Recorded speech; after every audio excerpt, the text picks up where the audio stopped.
ክቡር ዶክተር አብይ አህመድ የኢትዮጵያ ፌዴራላዊ ዲሞክራሲያዊ ሪፐብሊክ ጠቅላይ ሚኒስትር፣ ክብርት ቀዳማዊት እመቤት ዝናሽ ታያቸው፣ የተከበሩ አቶ አገኘው ተሻገር የኢፌዴሪ ፌዴሬሽን ምክር ቤት አፈ ጉባኤ፣ ክቡር አቶ ተመስገን ጥሩነህ የኢፌዴሪ ምክትል ጠቅላይ ሚኒስትር፣ ክቡር አቶ አረጋ ከበደ የአማራ ብሔራዊ ክልላዊ መንግስት ርዕሰ መስተዳድር፣ የተከበራችሁ ሚኒስትሮችና ሚኒስትር ዴታዎች፣ የተከበራችሁ የፌዴራልና የክልል ከፍተኛ የመንግስት ኃላፊዎች፣ ጥሪያችንን አክብራችሁ የመጣችሁ እንግዶች፣ ክቡር አቶ ጎሹ እንዳላማው የባህር ዳር ከተማ ከንቲባ፣ የተከበራችሁ የባህር ዳር ከተማና የአካባቢው ነዋሪዎች፣ ክቡራትና ክቡራን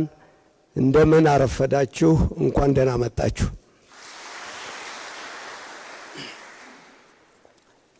ከሁሉ አስቀድሜ የኢትዮጵያ አየር መንገድ ግሩፕ በአማራ ክልል በባህር ዳር ደጃዝማች በላይ ዘለቀ ዓለም አቀፍ አውሮፕላን ማረፊያ ገንብቶ ያጠናቀቀውን አዲስ የመንገደኞች ማስተናገጃ ህንፃ ወይም ተርሚናል በሚያስመርቅበት በዚህ መርሃ ግብር ላይ ለመገኘት ስለመጣችሁ በኢትዮጵያ አየር መንገድ ግሩፕና በራሴ ስም ልባዊ ምስጋናዬን በታላቅ አክብሮት አቀርባለሁ። የኢትዮጵያ አየር መንገድ ግሩፕ ይህንን እጅግ ዘመናዊ የመንገደኞች ማስተናገጃ ተርሚናል ገንብቶ ስራ ላይ በመዋሉ የተሰማውን ታላቅ ደስታ እየገለጽኩ ለከተማው ነዋሪዎችና በአጠቃላይ ለክልሉ ህዝብ እንኳን ደስ አላችሁ እላለሁ። የኢትዮጵያ አየር መንገድ ወደ ባህር ዳር ከተማ መብረር የጀመረው ከ60 ዓመታት በፊት ሲሆን የከተማው ህዝብ ለረጅም ጊዜ ያልተቋረጠ የአየር ትራንስፖርት አገልግሎት ካገኙት ጥቂት የሀገር ውስጥ ከተሞች መካከል አንዱ ነው።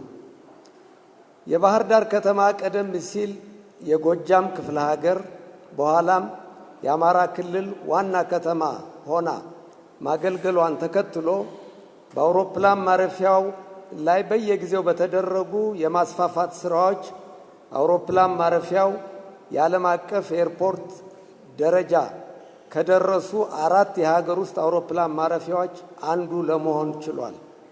ለተወሰነ ጊዜ በካርቱምና በባህር ዳር መካከል ዓለም አቀፍ በረራዎችን ማስተናገዱም ይታወሳል። ይሁን እንጂ በ2013 ዓመተ ምህረት በሰሜኑ የሀገራችን ክፍል በተቀሰቀሰው ግጭት በመንገደኞች ማስተናገጃው ህንፃ ላይ ከፍተኛ ጉዳት መድረሱም ይታወሳል። በጊዜው የኢትዮጵያ አየር መንገድ ተርሚናሉን ለማስጠገን ባደረገው ጥናት የጥገናው ወጪ ምትክ የሚሆን አዲስ ተርሚናል ለመገንባት ከሚያስፈልገው ወጪ ጋር ተቀራራቢ መሆኑን ስለተረዳና አዲስ ተርሚናል መገንባቱ የተሻለ ሆኖ ስላገኘው ይህንን ዘመናዊ ተርሚናል መገንባት መርጧል። ይህ በዛሬው ዕለት የሚመረቀው የመንገደኞች ማስተናገጃ ህንፃ በ8300 ካሬ ሜትር ቦታ ላይ ያረፈ ሲሆን ለልዩ ልዩ አገልግሎት የሚውሉትን ሜዛኒኖች ጨምሮ ጠቅላላ የወለል ስፋቱ 11170 ካሬ ሜትር በመሆን ከቦሌ አውሮፕላን ማረፊያ ቀጥሎ ትልቁ የሀገር ውስጥ ተርሚናል ለመሆን በቅቷል። ተርሚናሉ አንድ ዓለም አቀፍ የአውሮፕላን ማረፊያ ተርሚናል ሊያሟላቸው የሚገባቸውን ፋሲሊቲዎች ታሳቢ ተደርጎ የተገነባ ሲሆን ወደፊት ከዚሁ ጣቢያ ዓለም አቀፍ በረራዎች ማድረግ ቢያስፈልግ በትንሽ ማስተካከያ ተርሚናሉ የዓለም አቀፉንና የሀገር ውስጥ መንገደኞችን በተጓዳኝ ማስተናገድ ይችላል። አዲሱ ተርሚናል በአንድ ጊዜ እስከ 700 መንገደኞችን ማስተናገድ የሚችል አቅም ሲኖረው ሰፊ ቪአይፒ ሳሎን፣ የክብር መንገደኞች ላውንጆችና ምግብ ቤቶችን ይይዛል። ከዚሁ በተጓዳኝ በአውሮፕላን ማቆሚያው ወይም ኤፕሮን ላይ በተሰራው ማስፋፊያ የጣቢያውን አቅም በአንድ ጊዜ 4 ትላልቅ እንደ ቦይንግ 777 አውሮፕላኖችን ማለት ነው እና 6 መለስተኛ እንደ ቦይንግ 737 አውሮፕላኖችን ማቆም የሚችል አቅም አለው። የተርሚናሉ ግንባታ የተጀመረው በ2014 ዓ.ም ሲሆን በተለያዩ ምክንያቶች 4 ዓመት ወስዷል። የግንባታው ወጪም $25.8 ሚሊዮን ወይም 4.1 ቢሊዮን ብር ነው።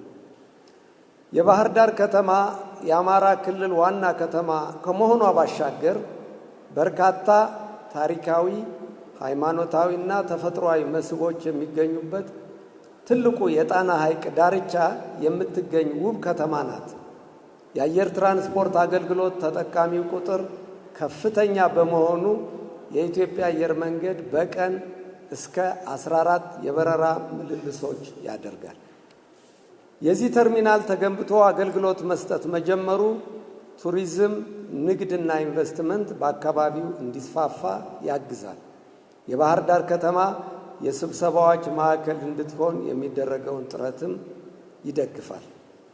ባለፉት 8 ዓመታት መንግስት የቀየሰውን ፈጣንና ሁለገብ የኢኮኖሚና ማህበራዊ እድገት ራዕይ ተከትሎ የኢትዮጵያ አየር መንገድ ግሩፕ ሀገራችን ደህንነቱ የተጠበቀና ተደራሽነት ያለው የአየር ትራንስፖርት አገልግሎት ለማቅረብ እንዲቻል ከፍተኛ መዋዕለ ንዋይ በመመደብ የአቪዬሽን ኢንዱስትሪውን መሰረተ ልማት በማስፋፋትና በማዘመን ላይ ይገኛል። ባለፈው 1 ዓመት ብቻ 4 አዳዲስ የሀገር ውስጥ አውሮፕላን ማረፊያዎች ተገንብተው የበረራ አገልግሎት በመስጠት ላይ ይገኛሉ። 5ኛው ጎሬመቱ በሚመጡት 2 ወራት ይጠናቀቃል ተብሎ ይጠበቃል። በዚሁ የለውጥ ዘመን ውስጥ አዳዲስና ዘመናዊ የመንገደኛ ማስተናገጃ ተርሚናሎች በበርካታ አውሮፕላን ማረፊያዎች ተገንብተዋል። ሌሎችም በመገንባት ላይ ያሉም አሉ። ያሉትንም በማዘመን ላይ እንገኛለን። አገራችንን የአፍሪካ አየር ትራንስፖርት እምብርት የሚያደርገውን ትልቁንና እጅግ ዘመናዊ የሆነውን የቢሾፍቱ ዓለም አቀፍ አውሮፕላን ማረፊያ ግንባታ ባለፈው ጥር ወር ከተጀመረ በኋላ በታቀደለት የጊዜ ሰሌዳ በመካሄድ ላይ ይገኛል። ጥረታችንንም አጠናክረን እንቀጥላለን።